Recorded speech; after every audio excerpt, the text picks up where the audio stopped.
کوئی اللہ کو نہیں مانتا تو وہ کچھ بھی ہو سکتا ہے لیکن مومن نہیں ہو سکتا. اللہ کا انکار کرنے والا کبھی ایمان والا ایک اچھا انسان نہیں ہو سکتا. ایک ایمان والا ہونے کے لیے بنیاد ہی اللہ کا ایمان. اللہ کا کیا مطلب ہے کہ اس دنیا کو پیدا کرنے والا، چلانے والا اور اس دنیا کا جو حقیقی مالک اللہ تبارک و تعالیٰ.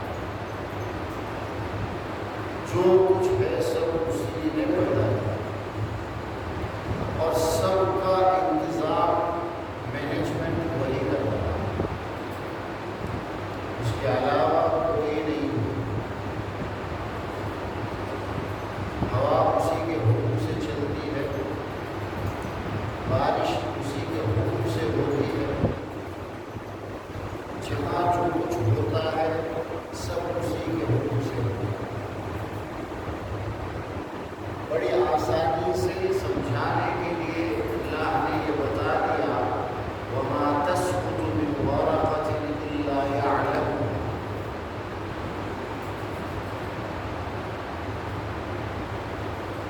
کہیں کوئی درخت کا، جھاڑ کا کوئی پتا جو گرتا ہے، سوکھ کر ہوا سے گرتا ہے، وہ بھی اللہ کے علم میں ہوتا ہے. اس کے گرنے کا حکم بھی اللہ ہی کی طرف سے ہے. ایک معمولی پتا بھی اللہ کے حکم سے ہی گرتا ہے. بڑے بڑے جو واقعات، انسیڈنٹ جو ہوتے ہیں وہ سب اللہ کے چاہنے سے ہی ہوتے ہیں. تو ایمان میں یہ داخل ہے. اسی لیے قرآن مجید میں یہ بتایا گیا الا لہ الخلق والامر. اچھی طرح یہ بات سمجھ لو کہ پیدا کرنا اسی کا امتیاز ہے، اسی کی شان ہے. یعنی دنیا میں کوئی چیز جو پیدا ہو رہی ہے وہ صرف اللہ کے پیدا کرنے سے پیدا ہو. والامر، اور سارے جو احکامات ہیں وہ سب اللہ کی طرف سے ہیں. دنیا میں جو کچھ ہوتا ہے وہ اللہ کے چاہنے سے ہوتا ہے. قرآن مجید کا جو سب سے پہلا سورہ ہے جسے ہم الحم کا سورہ کہتے ہیں، اور اصل میں اس سورے کا نام ہے سورۃ الفاتحہ. اس سورے کے اندر 7 آیتیں ہیں اور سب سے پہلی جو آیت ہے الحمدللہ رب العالمین. اللہ کی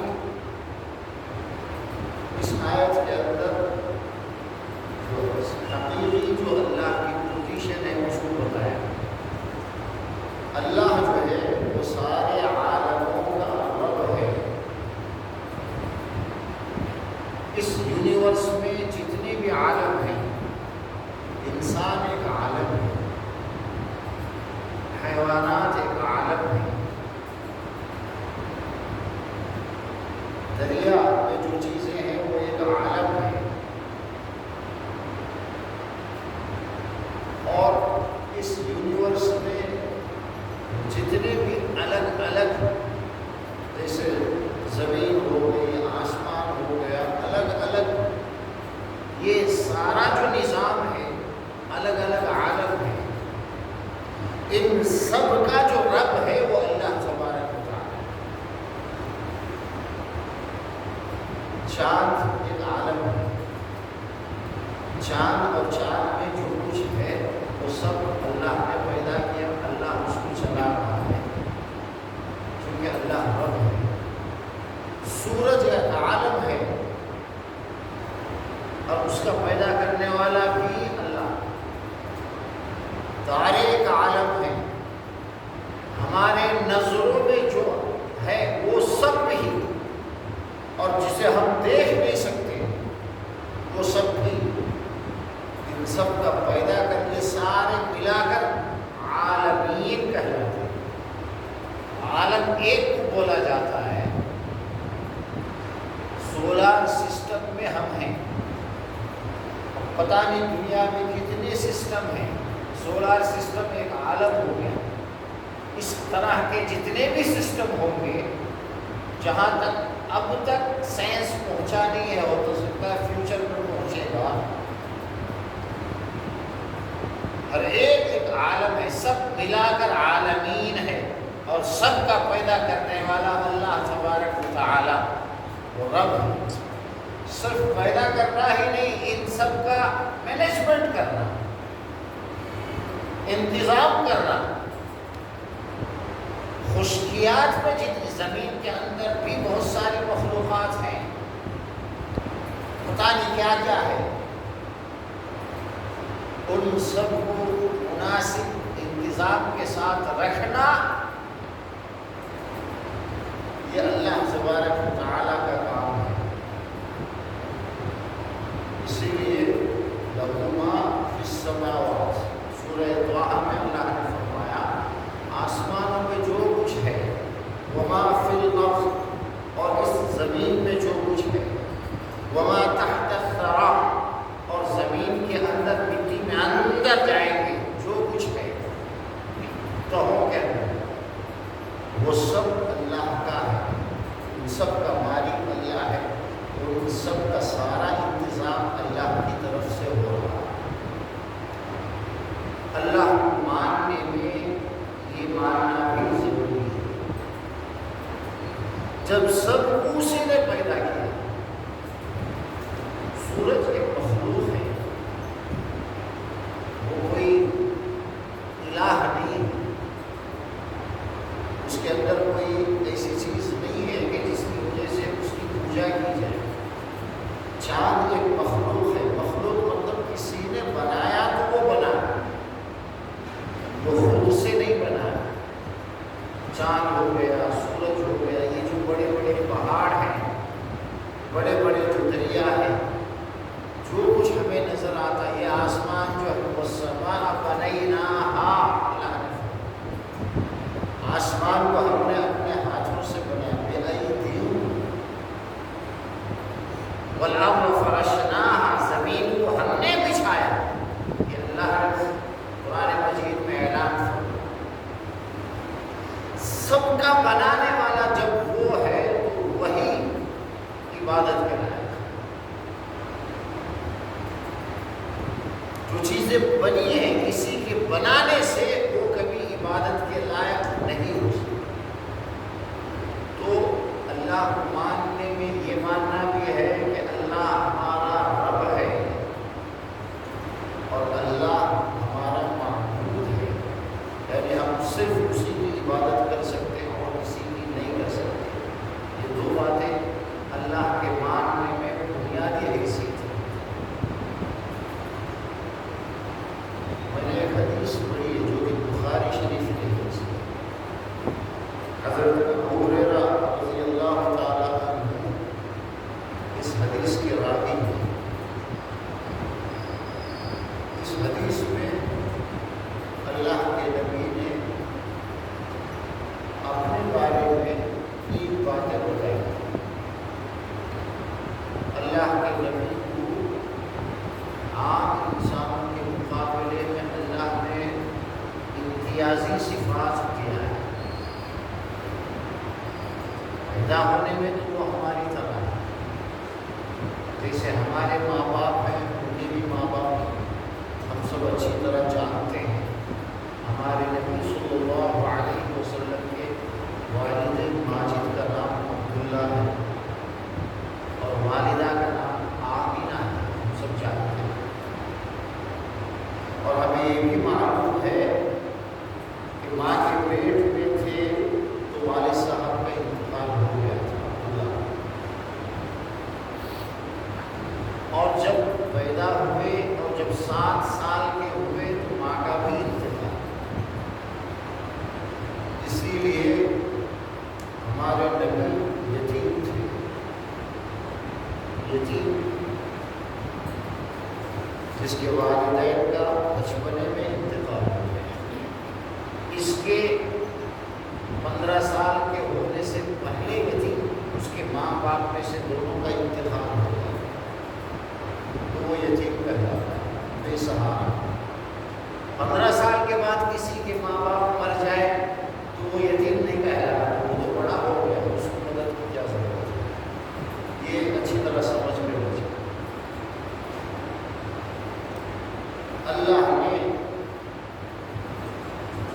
آپ کو بڑی فضیلتیں عطا فرمائے،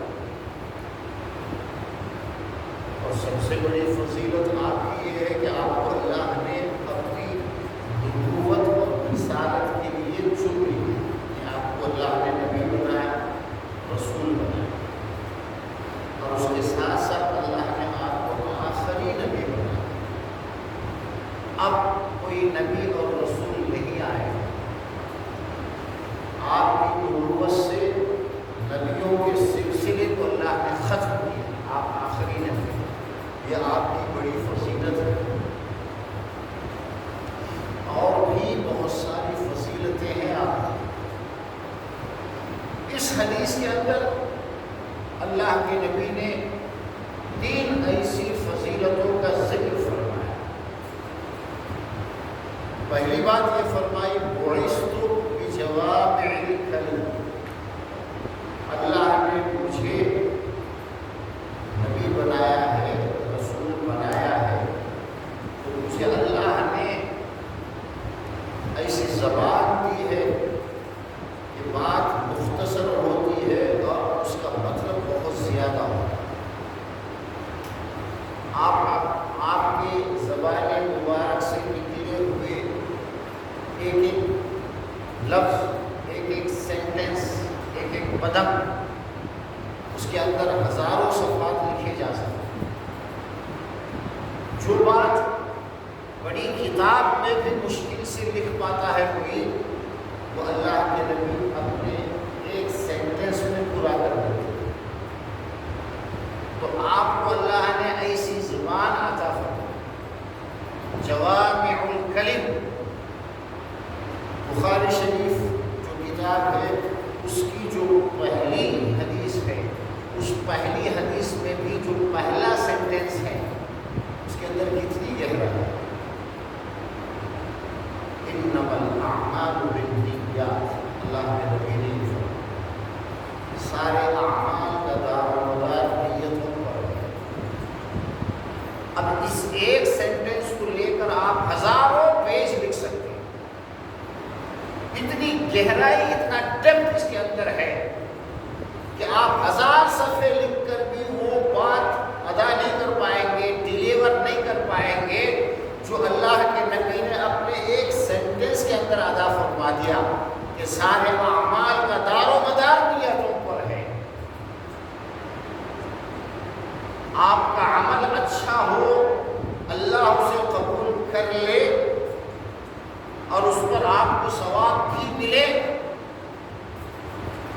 تو اس کے لیے آپ کی نیت کا صحیح ہونا ضروری ہے۔ جس انٹینشن سے، جس اچھی نیت سے آپ کوئی کام کریں گے، کوئی بات بولیں گے، اس کا اتنا ہی بڑا اثر ہوگا۔ اسی لیے ہر عمل سے پہلے نیت کرو، یہ جو بولتے ہیں نماز سے پہلے نیت شرط ہے، بغیر نیت کے آپ کی نماز نہیں ہوگی۔ وہ ساری باتیں اسی ایک جملے سے نکلی، ایک سینٹنس ہے اللہ کے نبی کا، انما الاعمال بالنیات۔ اور آپ کی تقریباً ساری باتیں جوامع الکلم ہیں، اور قرآن مجید اللہ نے جو آپ کو عطا فرمایا ہے سارا کا سارا جوامع الکلم ہے۔ ایک ایک آیت کی تفسیر، ایکسپلینیشن میں لوگوں نے ہزاروں صفحات لکھے ہیں اور لکھ رہے ہیں اور قیامت تک لکھتے رہیں گے، پھر بھی اس کے اندر ڈیپتھ اتنا زیادہ ہے کہ لکھنے والوں کے سارا ان کا جو، یعنی ایک آدمی زندگی بھر لکھتا ہے، سمجھتا ہے، لکھتا ہے، لوگوں کو ایکسپلین کرتا ہے، اس کی انرجی ختم ہو جائے گی، اس کی عمر ختم ہو جائے گی، لیکن اللہ کے نبی کی باتیں اور قرآن کی آیتوں کے اندر جو ڈیپتھ ہے وہ اسی طرح قائم رہے گا۔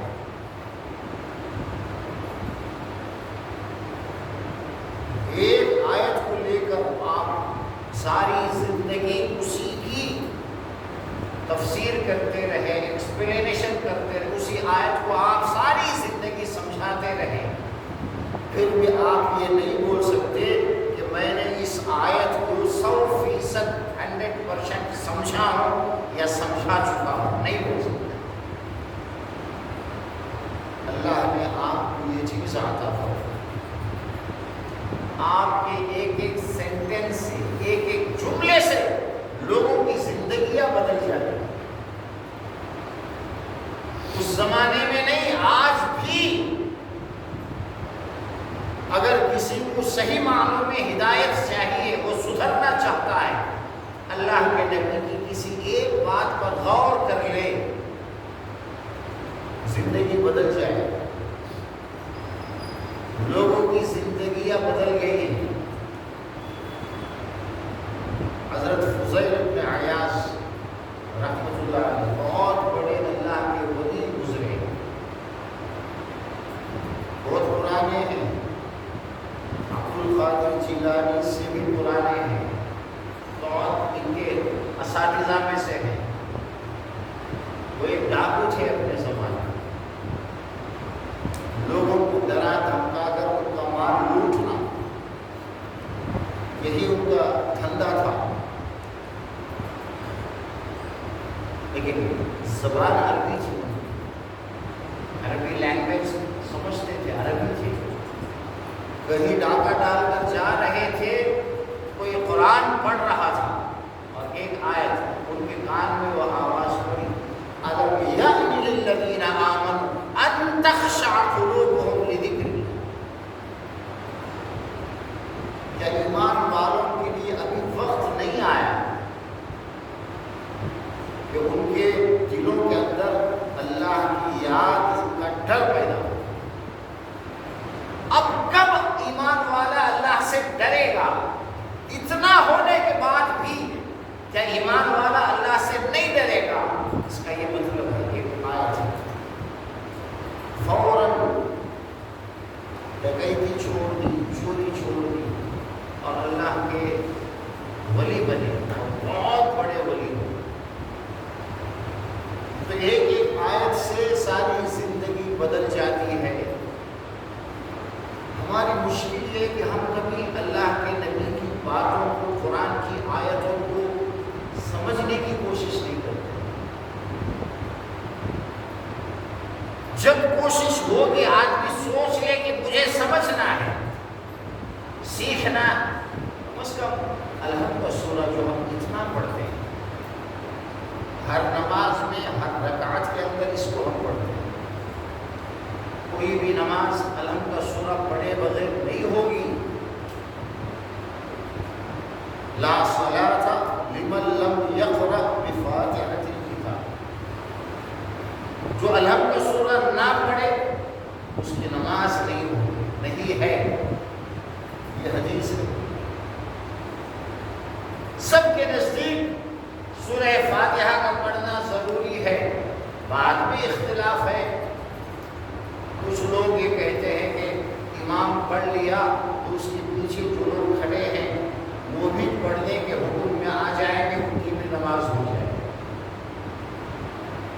لیکن جو صحیح بات ہے، امام کے ساتھ ساتھ اگر مختلف کو پڑھنے کا موقع ملے تو پڑھ لینا چاہیے، پڑھنا ضروری ہے۔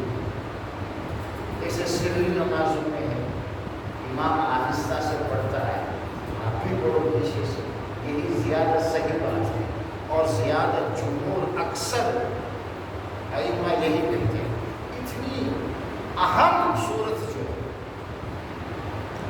اس ایک سورے کے پڑھنے کا ثواب اللہ نے پورے قرآن کے پڑھنے کے برابر رکھا ہے۔ ایک بار کوئی الحمد سورہ پڑھ لے جس میں 1 منٹ بھی نہیں لگتا، ثواب اسے پورے قرآن کے پڑھنے کا ملے گا۔ اللہ کے نزدیک اتنا پیارا سورہ ہے، اللہ کے نبی کو اتنا محبوب ہے، پیارا سورہ ہے کہ ہم اس نبی کے امتی، اس خالق کہ ہمارے اللہ نے ہمارے لیے جو سورہ بھیجا ہے، ایک چھوٹا سورہ، اسے سمجھنے کی، اس میں کیا لکھا ہوا ہے، کیا مطلب ہے، الحمدللہ رب العالمین کا کیا مطلب ہے، کبھی ہم نے سمجھنے کی کوشش کی۔ ایک سورہ، چھوٹا سورہ،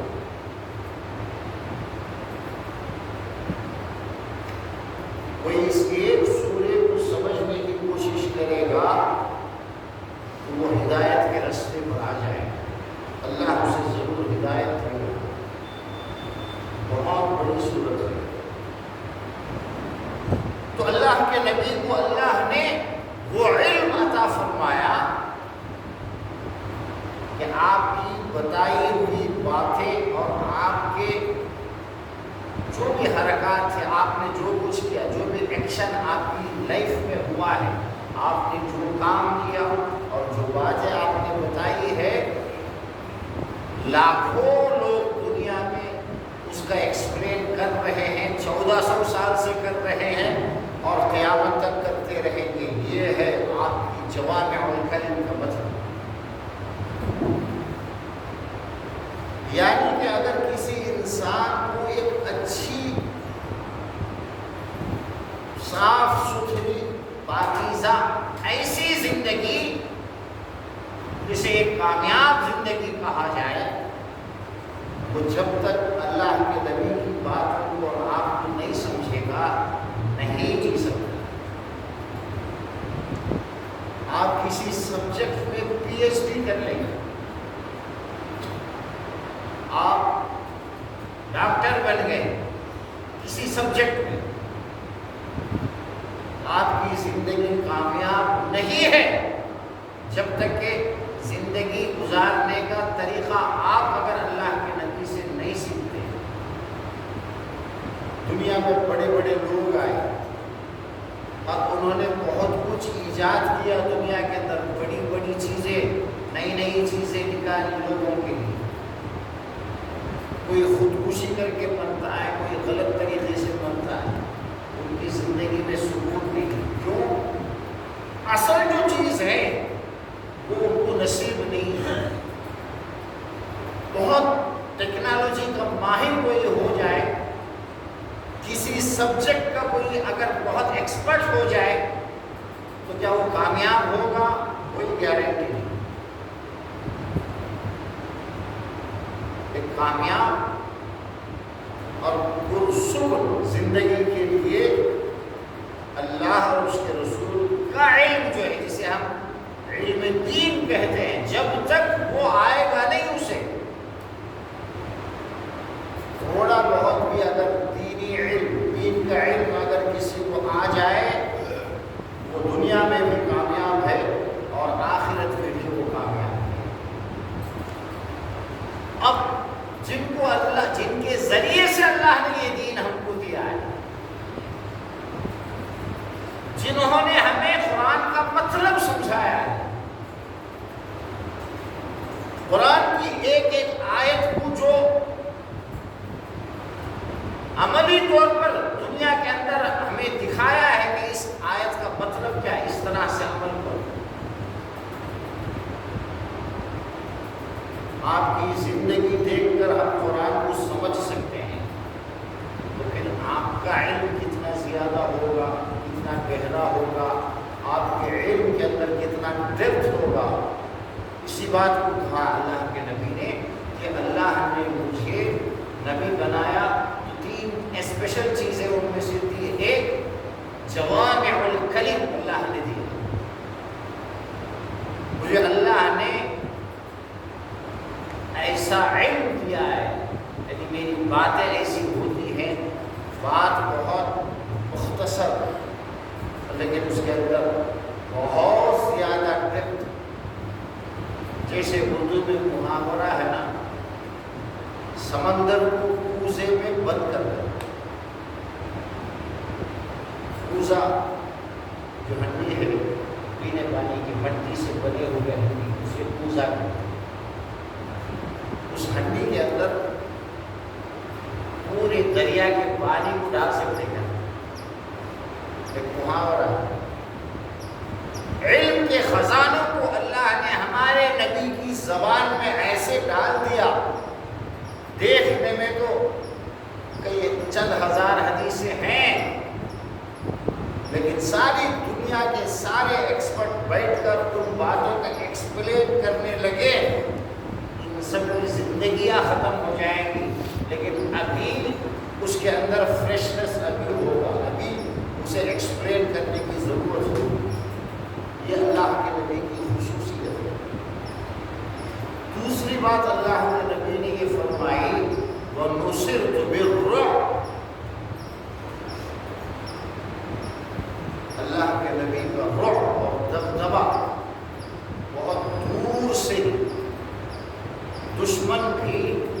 ڈرے سہمے رہتے تھے.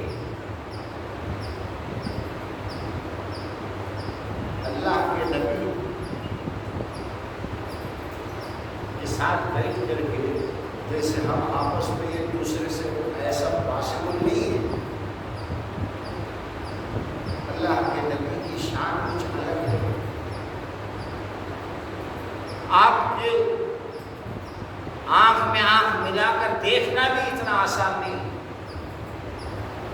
پیدائشی طور پر اللہ نے ہمارے نبی کے اندر وہ بات رکھی کہ دیکھ کے ہی آدمی گھبرا جائے, دنگ رہ جائے, ایک رعب اور دبدبہ قائم ہو جائے. نصرت بالرعب.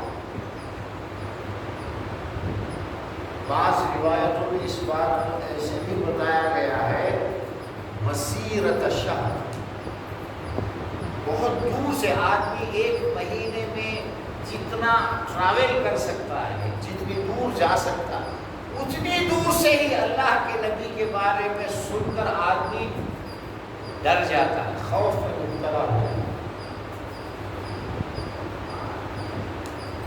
لوگ تو سوچتے ہیں نا مل کر یہ کر لیں گے, وہ کر لیں گے, کیا کیا کی کر لیں گے, لیکن جب سامنے آئے اللہ کے نبی کے وہ ساری پلاننگ ختم ہو جائے. اللہ نے وہ بات ہمارے تیسری جو بات حضرت ابو ہریرہ نے اس حدیث کے اندر بیان فرمائی ہے اس کی طرف تھوڑا اشارہ کرتا ہے. بینما انا نائم اتیت بمفاتیح خزائن الارض, میں سو رہا تھا, مجھے دنیا کے خزانوں کے, زمین کے خزانوں کی چابیاں میرے پاس لائی گئی اور میرے ہاتھ میں رکھ دی گئی. اللہ کے نبی نے یہ بات بیان فرمائی. خواب میں اللہ کے نبی نے یہ دیکھا کہ زمین کے خزانے آپ کو دیے گئے اور زمین کے خزانوں کی چابیاں آپ کو دی گئی. اب یہاں لمبی بحث ہے. حافظ ابن حجر عسقلانی رحمۃ اللہ علیہ نے بخاری شریف کی جو شرح لکھی ہے, ایکسپلین جو کیا ہے بہت جلدوں میں, خواب کیا کے بارے میں جب یہ حدیث آئی, جب یہ بات آئی تو انہوں نے کچھ الگ الگ باتیں کی کہ کوئی اگر خواب میں چابی دیکھ لے اس کا کیا مطلب ہے. خواب میں آپ کوئی دروازہ کھولے یا کوئی تالا کھولے اس کا کیا مطلب ہے. چونکہ اللہ کے نبی نے چابیاں دیکھی خواب میں اور پھر اللہ کے نبی نے یہ بتایا اور صحابہ نے سمجھا یہ کہ عن قریب اللہ تبارک و تعالی مسلمانوں کو بہت سارے ملک فتح کروائے گا. مسلمانوں کے ہاتھوں میں ملک ایک ایک ملک کر کے آتے چلے جائیں گے اور ان ملکوں کے خزانے بھی مسلمانوں کو ملیں گے. جب کوئی ملک فتح ہوگا تو اس کے سارے خزانے ان کے ہوں گے, مختلف مائنس نکلیں گی. آج کل عرب دنیا کے اندر پٹرول بھی نکل رہا ہے, گیس نکل رہا ہے, سونے اور چاندی اور تانبے کے مختلف معادن مائنس نکل رہے ہیں. اللہ کے نبی نے اس بات کی طرف اشارہ کیا, کچھ آپ کی زندگی میں ہی آپ کو مل گئی تھی. اللہ نے آپ کو پھر جو ہے دولت بھی عطا فرمائی, پاور بھی عطا فرمائی. خیبر جب فتح ہوا تو بہت سارے وہاں کے جو ہے باغات آپ کے اس میں آ گئے. مال غنیمت کا 20% صرف اللہ کے نبی کے لیے اللہ نے خاص کیا. وَاعْلَمُوا أَنَّمَا غَنِمْتُم مِّن شَيْءٍ فَأَنَّ لِلَّهِ خُمُسَهُ۔ ایمان والو اچھی طرح جان لو، جب کوئی جنگ ہوتی ہے اور مسلمانوں کو فتح حاصل ہوتی ہے، غنیمت کا مال ملتا ہے، مال غنیمت جسے ہم کہتے ہیں، تو ٹوٹل جو ہوتا ہے اس کا 5واں حصہ، یعنی سارے کو اگر 5 حصوں میں تقسیم کرو تو ایک حصہ اللہ کے نبی کے لیے خاص ہوگا اور پھر ایمان والوں کو بھی۔ یہ ساری باتیں اس حدیث کے اندر بتائی گئی۔ جان قریب اللہ دنیا کے خزانے مسلمانوں کو دے گا۔ حضرت عمر فاروق رضی اللہ عنہ کے زمانے میں اس وقت کے جو 2 بڑے سپر پاور تھے، پرشین ایمپائر جس کا مرکز ایران تھا، اور رومن ایمپائر کے نام سے جو آج یورپ کہلاتا ہے، اس زمانے میں یہ 2 سپر پاور طاقتیں تھیں۔ ان دونوں کو اللہ نے فتح کی، مسلمانوں کے ہاتھوں میں یہ دونوں آ گئے۔ اس حدیث کا یہی مطلب صحابہ نے سمجھا اور اللہ کے نبی بھی یہی بتانا چاہتے ہیں۔ اب یہاں ایک ضمنی بحث ہے، جب بات آ گئی احادیث کے اندر، تو آج کل بھی اگر کوئی کیلی دیکھتا ہے یا وہ یہ دیکھتا ہے کہ وہ دروازہ کھول رہا ہے، تو اس کا مطلب یہ ہے کہ یا تو اسے پاور ملے گا یا مال و دولت اسے حاصل ہوگا، یعنی دنیا میں اسے ترقی حاصل ہوگی۔ ایک ضمنی بات ہے اس حدیث، لیکن یہ حدیث ایسی ہے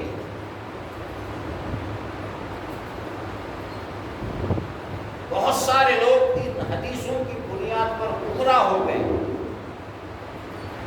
جو باتیں اللہ کے نبی نے بھی خود کلیم نہیں کی، ان میں ماننے لگے۔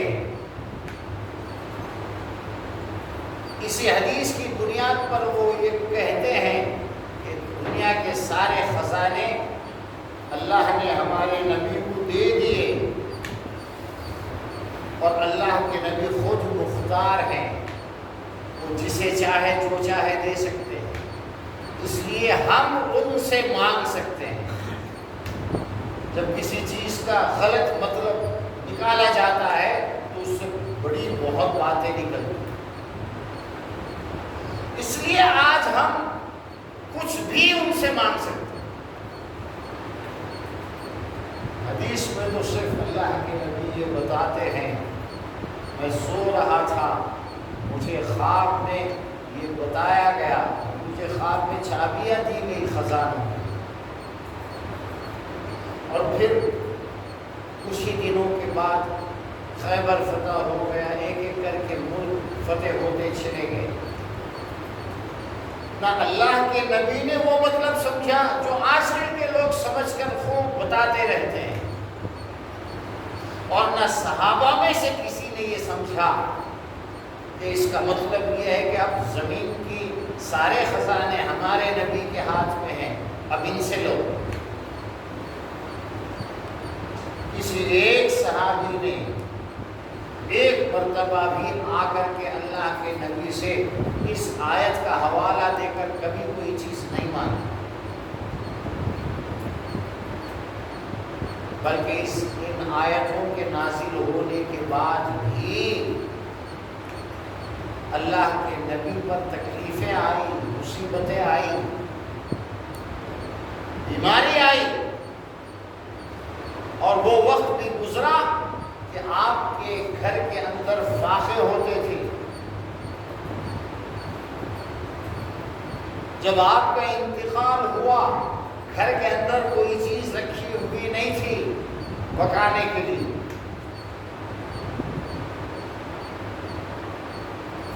اگر سارے خزانوں کو اللہ نے آپ کے انڈر میں کر دیا، آپ مختار کل ہو گئے، آپ کو اللہ نے سب کچھ ہینڈ اوور کر دیا کہ اے محمد آج کے بعد جسے جو چاہے دیتے رہو، تو آپ کے گھر کے اندر کیوں فاتح ہو؟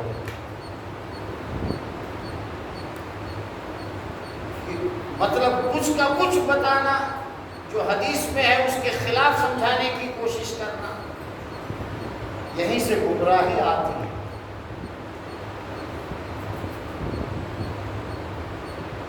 اس کے علاوہ ایک اور حدیث کو بھی لاتے ہیں، وہ بھی بخاری شریف کی حدیث ہے۔ اللہ کے نبی کے ایک غلام تھے، ایک خادم تھے، جو اللہ صفا میں رہتے تھے۔ مسجد نبوی کے اندر ایک ایریا تھا جسے صفا کہا جاتا ہے۔ جو لوگ بھی دور سے آتے تھے علم سیکھنے کے لیے، وہ وہیں رات کو قیام کرتے تھے۔ ان میں یہ جو صحابی ہیں، یہ اکثر اللہ کے نبی جب اٹھتے تو وضو کے لیے پانی لا کر دیتے، اس طرح کی چیزیں جو ضرورت ہے۔ ایک مرتبہ اللہ کے نبی نے ان سے پوچھا کہ مانگ تجھے کیا چاہیے؟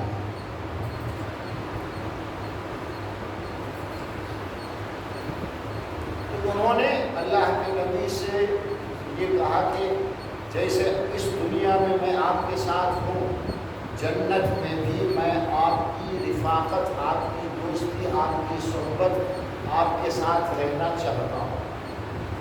اسألک مرافقتک فی الجنہ۔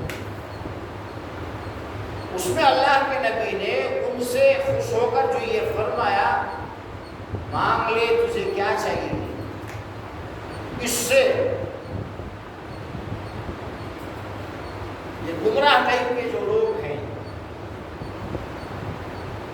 انہوں نے یہ کہا دیکھو اللہ کے نبی خود کہہ رہے ہیں کہ میں کچھ بھی دے سکتا ہوں، تم کچھ بھی مانگو۔ وہ جو صحابی ہے ان کی خدمت سے خوش ہو کر اللہ کے نبی نے ان سے کہا کہ تجھے کیا چاہیے؟ ہمارے گھر میں بھی جب کوئی باس ہوتا ہے یا کوئی آپ کی اچھی خدمت کرتا، آپ کسی سے خوش ہوتے ہیں، تو اس بچے سے آپ کہتے ہیں کیا ہونا چاہیے؟ کیا ہونا تو اس کا مطلب کیا بھی دے سکتا ہے، ایسا نہیں۔ اور ماں اسے بھی معلوم ہے کہ یہ کیا دے سکتے ہیں، وہ بھی سوال وہی کرے گا، مجھے چاکلیٹ چاہیے، مجھے وہ یہ کچھ بھی۔ اور ان صحابی نے جو کہا کہ میں تو بس جیسے یہاں آپ کے ساتھ ہوں، جنت میں بھی آپ کے ساتھ رہنا چاہتا ہوں، اس سے بڑھ کر کچھ نہیں۔ اگر وہ صحابی یہ سمجھتے کہ اب تو مل گیا ہے کہ ساری دنیا مانگ لوں گا، ایسا نہیں۔ اور بہت ساری حدیثوں میں اللہ کے نبی نے اس کو بڑے واضح انداز میں کھول کر بیان فرمایا۔ ایک مرتبہ اللہ کے نبی نے اپنی بیٹی سے یہ فرمایا کہ اے فاطمہ، اگر تو اللہ سے بچنا چاہتی ہے تو اچھے عمل کر لے، میں قیامت کے دن اگر اللہ تجھے کسی عمل کی وجہ سے، کسی غلطی کی وجہ سے پکڑے گا تو میں تجھے بچا نہیں پاؤں گا، تیرا کام نہیں آؤں گا۔ دنیا میں میرے پاس جو بھی ہے تو وہ لے سکتی ہے مانگ کر،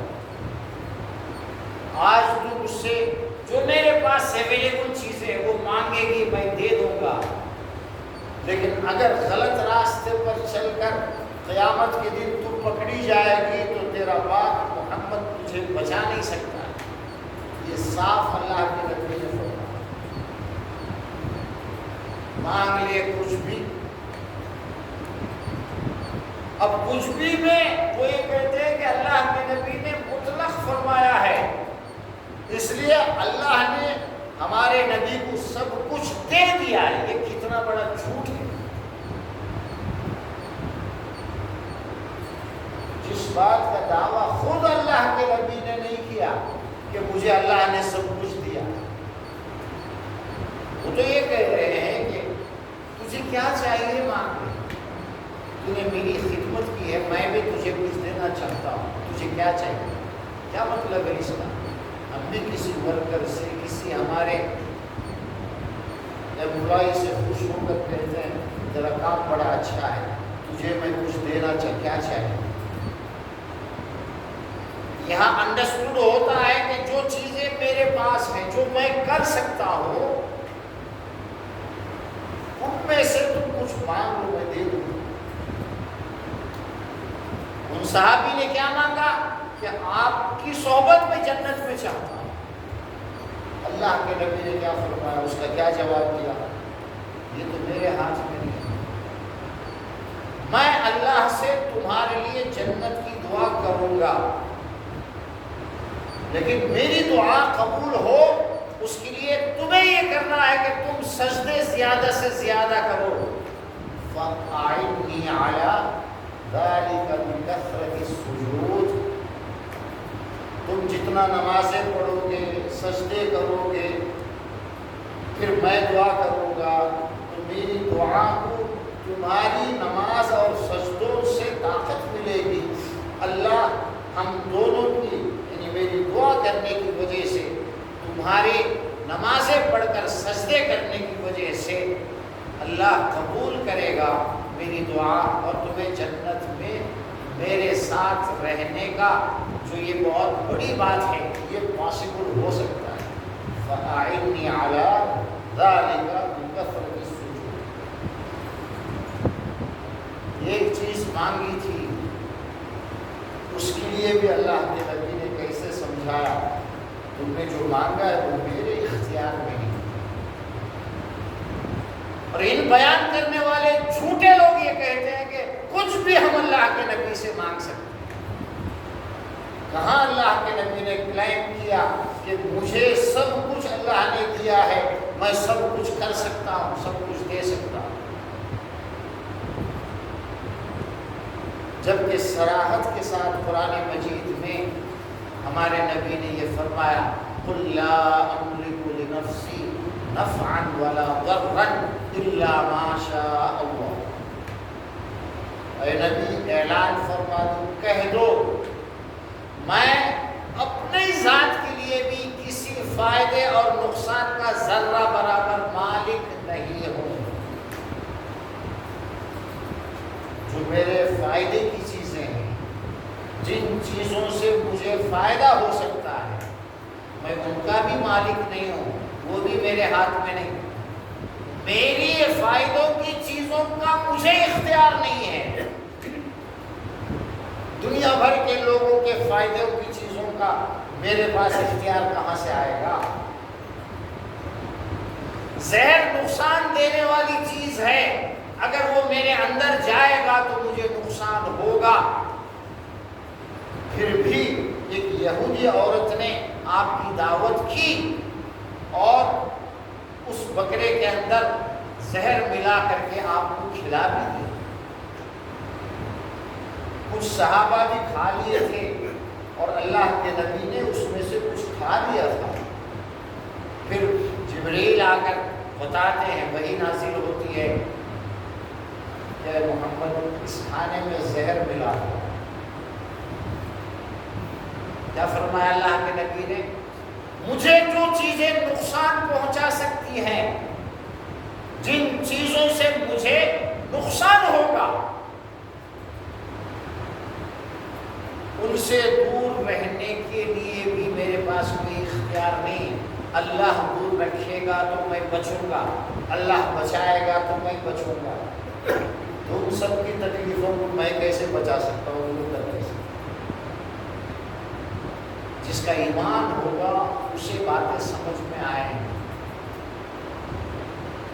ایمان ہی نہیں ہے، بس مسلمانوں کے گھرانوں میں پیدا ہو گئے اور کچھ بھی آیا ان سے بکنا شروع ہو گیا، اسی طرح انجام ہو گیا۔ جس صحابی کے سامنے اللہ کے نبی یہ بتا رہے ہیں تو مانگ لے، وہ بھی نہیں جانتا کہ مجھے اس کا یہ مطلب ہے کہ آج مجھے کچھ بھی میں مانگ سکتا ہوں۔ لیکن ان کی بات سمجھ میں آ گئی 1300-1400 سال کے بعد اللہ کے نبی نے جب ان سے یہ کہا کہ مانگ تجھے کیا چاہیے، اس کا مطلب یہ ہے کہ اللہ نے ان کو سب کچھ دیا ہے۔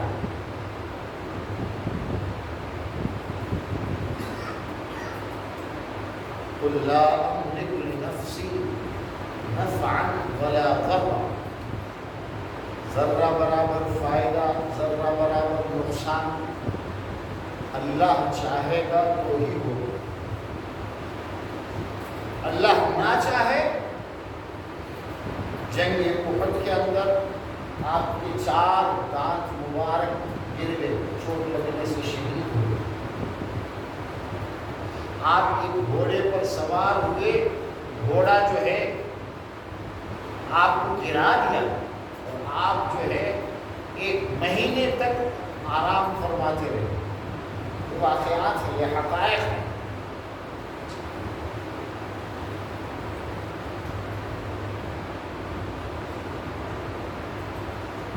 مدینے میں صحابہ کرام اپنے کھجور کے باغوں کے اندر ایک ترکیب یوز کرتے تھے، میل فیمیل ہائیبریڈ جو ہے سسٹم، اس کو ملا کر کچھ کرتے تھے جس کی وجہ سے کھجور بہت زیادہ پیدا ہوتے تھے۔ اللہ کے نبی نے پوچھنے پر جب انہوں نے بتایا کہ ہم ایسا کرتے ہیں، اللہ کے نبی نے شروع میں منع فرمایا یہ سب کرنے کی ضرورت نہیں ہے، اللہ دے گا، لیکن صحابہ نے اس پر عمل کیا۔ اس سال انہوں نے وہ نہیں کیا، وہ جو ترکیب تھی اسے، وہ جو ٹیکنالوجی تھی اسے یوز نہیں کیا، تو اس سال مدینے میں کھجور زیادہ نہیں آیا، ان کو نقصان ہو گیا۔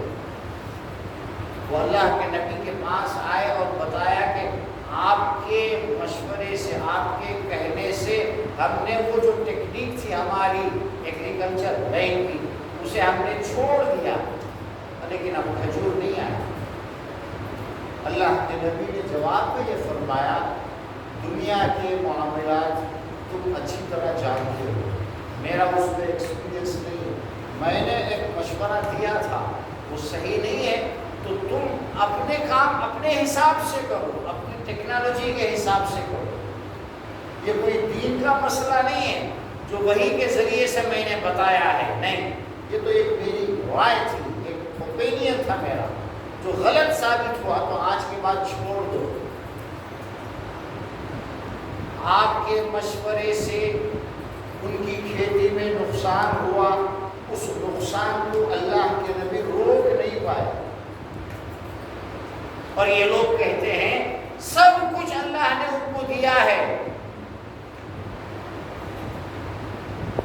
آپ کے گھر کے اندر، آپ کے رشتہ داروں میں کتنے لوگ شہید ہوئے، کتنے نقصانات ہوئے، اللہ کے نبی نے کیا اس کو روک پایا؟ نہیں روک پایا۔ اس کا مطلب جو کچھ ہوتا ہے وہ ما اصاب من مصیبت الا باذن اللہ، جو بھی تکلیف آتی ہے، مصیبت آتی ہے، وہ اللہ کے چاہنے سے، وہ مصیبت اللہ تمہارے اندر لے کر آتا ہے۔ تمہاری زندگی میں، تمہارے جسم کے اندر کوئی تکلیف ہوتی ہے اللہ کی وجہ سے۔ وَلَنَبْلُوَنَّكُمْ بِشَيْءٍ مِّنَ الْخَوْفِ وَالْجُوعِ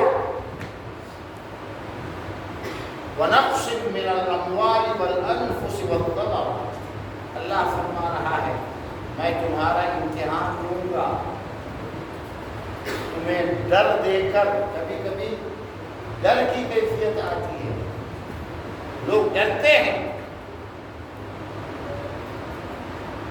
غار ثور کے اندر اللہ کے نبی اور حضرت ابوبکر چھپے ہوئے تھے، مکے سے نکل کر مدینہ جا رہے تھے، اور اتنے کمزور حالات تھے، مکے والوں نے اعلان کیا کہ تم میں سے کوئی بھی محمد کو اگر پکڑ کر لائے گا اسے اتنے اونٹ انعام میں ملیں گے۔ لوگ تلاش کے لیے نکلے، تو اللہ کے نبی نے وہ جو لوگ نکلے تھے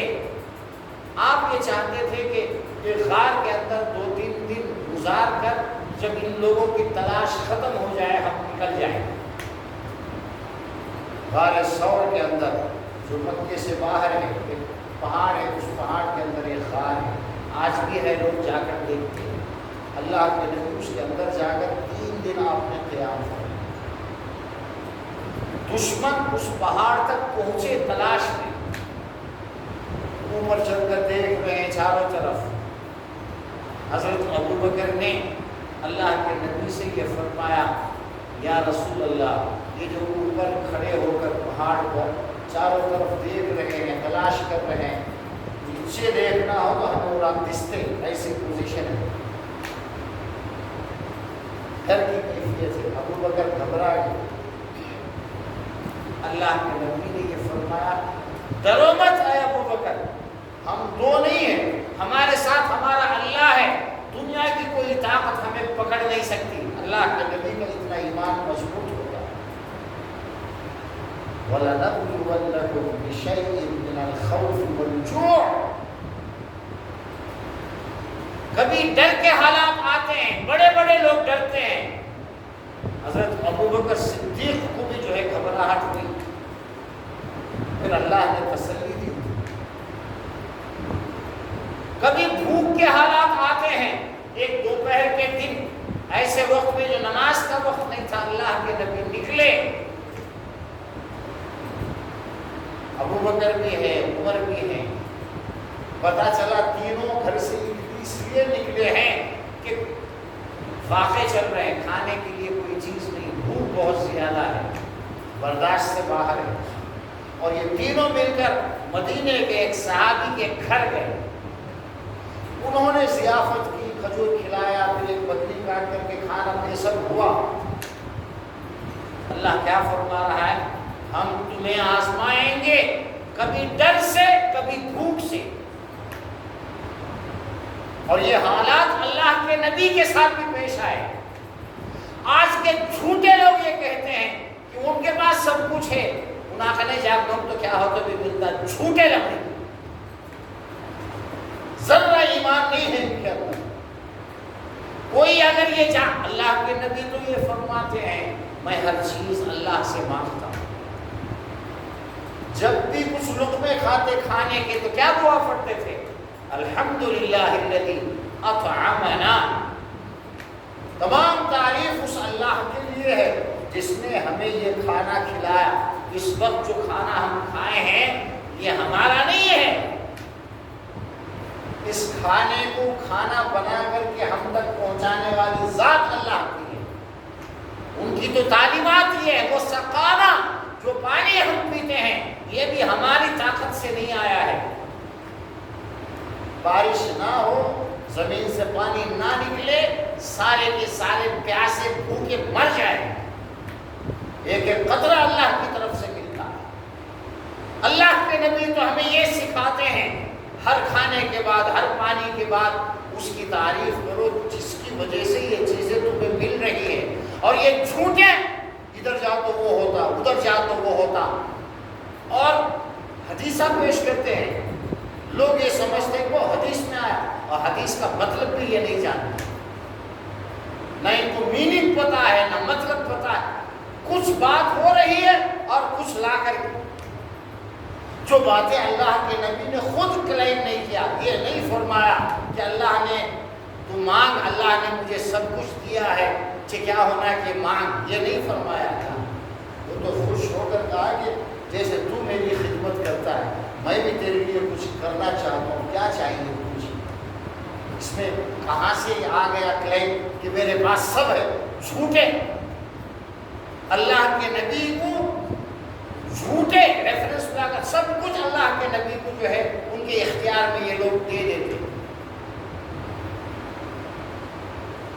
ہم اہل سنت کا صحیح عقیدہ یہ ہے، جو کچھ ہوتا ہے ہماری تقدیر میں، اچھا یا برا، صرف اللہ کی طرف سے۔ ابن عباس چھوٹے بچے تھے، پیچھے بٹھا کر کے اللہ کے نبی نے ایک بات سمجھائی اور پہلے ہی یہ کہا، اے بچے میں یہ جو باتیں ابھی بتا رہا ہوں غور سے سننا، اسے اچھی طرح یاد رکھنا، اس سے بڑا فائدہ ہوگا تمہارا۔ اور اس میں ایک بات اچھی طرح یاد رکھنے کی، انہوں نے یہ کہا ساری دنیا مل کر تمہارے فیور میں تمہارا کیا تو اچھا کرنا کو سمجھنا ہو کوشش کر تو بھی اگر اللہ نہ چاہے کیا بھی اچھا کر سکتے ہو؟ ان ينفعوك بشيء، ذرہ برابر بھی فیور فائدہ تمہارا نہیں کر سکتے ساری دنیا کے لوگ مل کر اگر اللہ نہ چاہے، اور یہ ساری دنیا والے مل کر تمہارا نقصان کرنا چاہے، تمہیں کوئی تکلیف دینا چاہے اور اللہ نہ چاہے، ساری دنیا مل کر تکلیف نہیں دے سکتی ہے۔ رفعت الاقلام وجفت الصحف، تقدیر جو ہے وہ لکھی جا چکی ہے۔ اس دنیا کو آدم کو بنانے سے پہلے ایک انسان بھی ابھی اس دنیا میں نہیں آیا۔ اللہ کو معلوم ہے کہ پہلے انسان آدم ہوں گے، اس کے بعد قیامت تک کتنے کروڑوں اربوں لوگ پیدا ہوں گے، کون کب آئے گا مرے گا، یہ سب اللہ کو معلوم ہے۔ اللہ نے سب کے بارے میں سارے فیصلے پہلے ہی وہ کر چکا ہے۔ لوح محفوظ ہم لوگ نے 50,000 سال پہلے سب کی تقدیریں مکمل ہو چکی، پھر ہم آئے ہیں دنیا۔ اللہ کو سب معلوم ہے ہمارے ساتھ کیا ہوگا کیا نہیں ہوگا، سب معلوم، اور اللہ اکیلا سارا تصرف کر رہا۔ یدبر الامر من السماء الى الارض، جو کچھ ہے سب اللہ کے کرنے سے ہو رہا ہے۔ یہ قرآن کی آیتوں میں بار بار بتایا گیا۔ ملک الموت، موت کا جو فرشتہ ہے جو کسی بھی انسان کی روح قبض کرتا ہے، اسے بھی 1 سال شب قدر سے لے کر پھر شب قدر تک کے نام دیے جاتے ہیں کہ اس سال میں ان لوگوں کی روح قبض کرنا ہے، ان کے بارے میں ہی اسے پتا ہے۔ اگلے سال میں کون کون مرے گا اسے بھی پتا نہیں ہے۔ اللہ کی پرمیشن سے، اللہ کی اذن سے وہ کسی کی روح قبض کرتا ہے۔ یہ ہمارا عقیدہ ہے۔ باقی اللہ کے نبی کا جب یہ حال ہے تو جگہ جگہ جو ولی بنے ہوئے ہیں، درگاہ بنے ہوئے ہیں، ان کے بارے میں بولنا ہی ہوگا۔ اللہ تبارک و تعالی ہمیں دین کی صحیح سمجھ عطا فرمائے اور صحیح عقیدے کہ ہمارا ایمان اور اسلام صحیح ہو، یہ بنیاد ہے۔ وآخر دعوانا